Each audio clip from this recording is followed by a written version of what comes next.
అందుకే ముఖ్యమంత్రులుగా ఎవరున్నా number 2 position permanent, 1 పొజిషనే మారుతూ ఉండేది.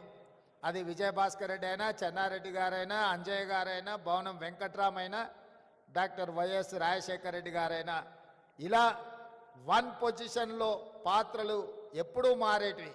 కానీ 1 పొజిషన్లో ఎవరున్నా 2 పొజిషన్ మాత్రం పర్మనెంట్గా కొనిజేటి రోసయ్య గారే ఉండాలి అని ఎవరు 1కి వచ్చినా రోసయ్య గారిని కోరుకునే వాళ్ళు.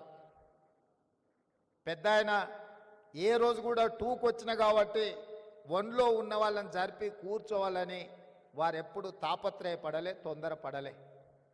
అందుకే ఆ సమయం సందర్భం వచ్చినప్పుడు శ్రీమతి సోనియా గాంధీ గారు ఈ క్లిష్ట సమయంలో రోసయ్య గారినే ముఖ్యమంత్రిగా చెయ్యాలి అని సోనియా గాంధీ గారు భావించినరు అంటే పార్టీ పట్ల వారికి ఉన్న నిబద్ధత, పార్టీకి వారి